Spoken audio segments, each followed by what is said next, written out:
All right, in this recording, I'm going to go over just a really basic rendering pass for Blake. So far in this class, we've been just doing a play blast, which is fine, but for your portfolio, you'll want to render it out so you don't have these red lines and have a decent look to your portfolio. So one of the first things you need to do is go to Autodesk, and you'll need to download the Mental Ray plugin for Maya 2016. If you've got 2016.5, just look around, you'll find it, and you'll download it. Just make sure that if you're on a PC or a Mac, make sure you download the correct one. So that's the first thing. It's about 48 or 83 megabytes, depending on which format you use. Download that and go through the directions on how to load that. Presently, in our lab, we just have, if you pull down, you'll see Arnold, which we don't have, and also we have RenderMan set up, but we do not have Mental Ray on the computers. But so this will be on your own personal computers. You won't be able to do Mental Ray in the lab, and RenderMan. Just not going to get into that because the materials on Blake are already default, so we can't switch them out quickly. So what we're going to do is just go ahead. You probably have already loaded it, your software, your Mental Ray plugin, and you'll see it's showing up here, but if you don't see it, you'll need to go into Windows, Setting Preferences, and Plugin Manager. And near the bottom, you'll see something called Maya Tumor. And you'll see right here it says Mental Ray, and this should show up. This is a 2016 plugin, and just click on Loaded. Sometimes you can hit Auto Load also, and that should show up here. So go ahead and hit your Mental Ray attribute. So I'm going to go ahead and create a light. Hit light. Just hit W, so I know where it's at. W again. Okay, so I'm going to kind of put it up and to the right of the character. And this will create kind of a soft shadow for the rendering. So we're going to go to our attribute editor while we have this light selected. And I'm going to go to my shadows, and I'm going to go give it a little bit off black. Use ray trace shadows. Go ahead and type in a 5 or a 6 here, and just kind of spread these out a little bit.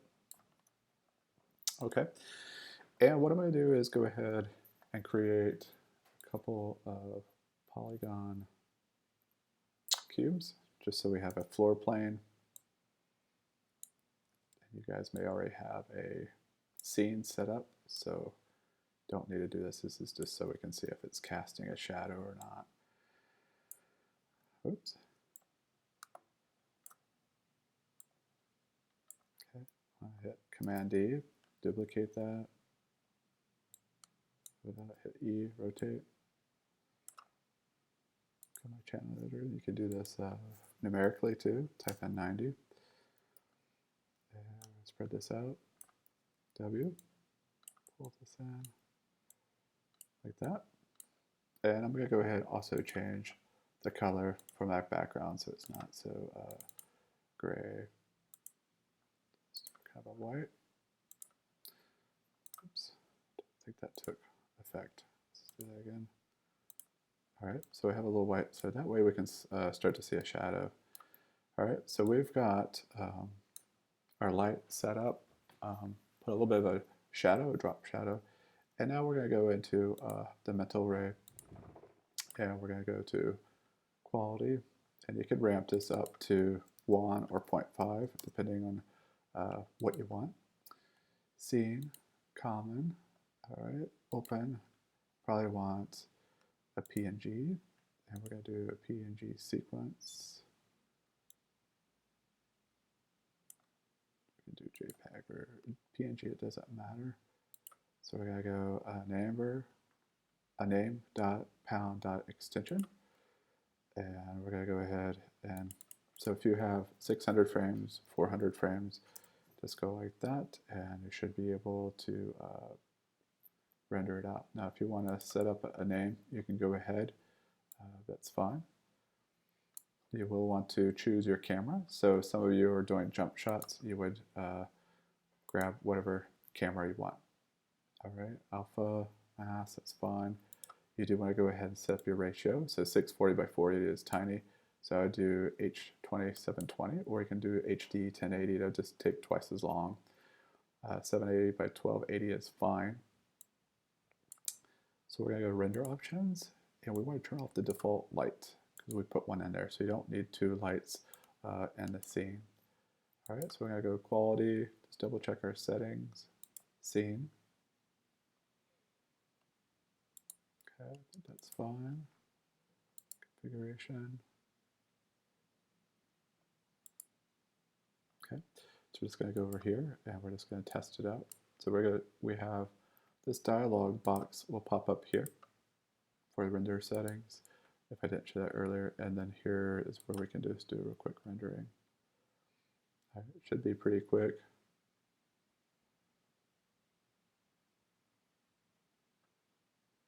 Okay, our shadows are pretty rough, but you can see it's starting to look pretty good on the body.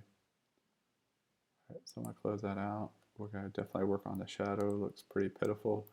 So I'll select the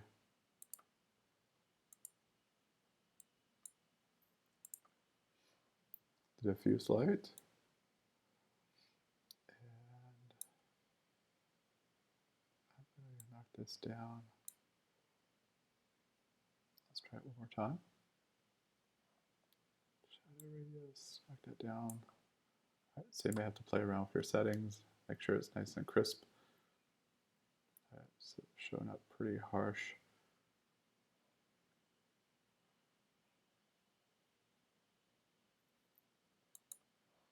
Okay, so you may just have to play around with your numbers here. I'm going to knock this color down a little bit. Ambient shade.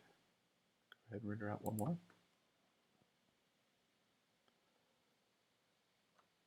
Okay, see in the face it's looking a little bit better. Again, you're going to have to play around the numbers. Okay, so we're looking at the face. All right, so it's getting a little bit more diffuse. Again, we got that background pretty far back.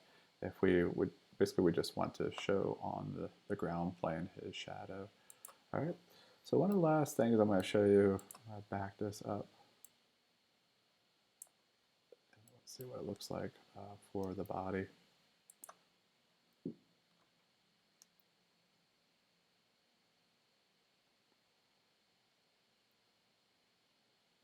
Show pretty good drop shadow here. Again, play around with the numbers here. If you think it's a little grainy, you can go up on the quality to 2. Right now we have the quality set at 1. All right, so you can see it's taking about maybe 15-20 seconds per frame to render this out. All right, so one of the last things I would like to show you is before you start your render, you can see the face is very faceted. So what we want to do is turn off our mesh. And this is at the very end. Make sure you have everything saved numerically just in case it crashes or whatever. So we're going to go to within modeling. We're going to go to mesh, and we're going to or edit mesh. What we're doing is trying to double up our polygon count. So we're going to go to smooth, and we can go to dialog box. I'm going to just do one level division, okay? And I would just do this, hit G, and just do this for all the objects. And this will have a smoother look, especially the hands. All right, so we're going to do another render.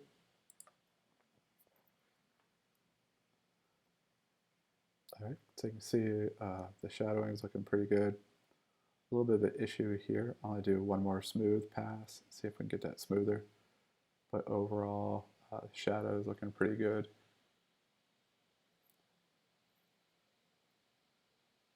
See what the hands look like. All right, and you can fast forward if you've got a good feel with this. I'm going to hit G one more time. Again, make sure you save it. Sometimes your computer won't be able to handle this. I wouldn't smooth it anymore on the other parts, just on the face. You see it's getting a little bit better. Right? Your character will be moving, so you won't see all those little issues. But again, you can ramp it up to quality setting 2, and this will look better. But you can see the drop shadows are looking pretty good in here. All right, so we're almost done. All right, looking pretty good. I'm pretty satisfied so far.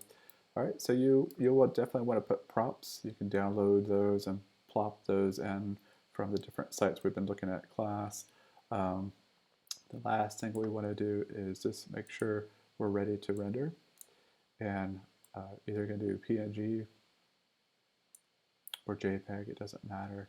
Frame animation, make sure it's name dot extension, or this is the number # dot extension, which will be your PNG or JPEG, and set it up for either 1 or 0 to 400 or 600 or 800, however long your animation is. And make sure you got your correct camera set up. If you're doing jump shots, figure that out. And your last thing, just save it, save as a sequential save. And your very last thing is you'll want to render this out. So we're going to go to rendering. We're going to go to render, and we just do batch render. And click on that. And let it start rendering. Again, prop up your computer so it has plenty of space to breathe underneath it if you're using a laptop, because it will get hot. Just kind of watch it for a little bit, just make sure it's not overheating. All right, so you can see this dialog popping up. This is your Maya batch render. And so you can see it's already rendering right here. And what we want to do is go to the far right. I always pull this up and look at my renders. So we're starting on our second PNG. So this is 001, 000. And so what you want to do is go into your FCheck, which is on the bottom. If you don't see it, it's in your Autodesk folder where Maya is, FCheck, and you'll open it up and open up 001, and then click on sequence and then make a movie. All right, so I'm going to go ahead and do that real quick, FCheck. Go open sequence. Okay, so this is going to be buried in my documents. Not desktop, but go documents. And we're going to go to Maya, projects, default. We're going to go images. All right, so you can see Blake is right here, 00001, and so I hit open. Okay, so you can see it going from 0 to 3. We have no animation, so it's not that exciting. So what we want to do is hit spacebar, and then just go and save as movie. And let's call it test. All right, and hit save. Use transformations, and that's all you do. So it'll take about maybe, if it's 800 frames, it may take about maybe 30 to 40 to a minute to compile it to a movie. Bring that into Premiere, add your soundtrack, and then export out. You should have a perfectly rendered movie. All right, so I'll go over this in class. Hopefully you guys have done this before, but again, the big key is doing this on your own personal computer that has MentalRay. If you want to try RenderMan, we'll have to figure out how to get the textures, RenderMan textures on Blake.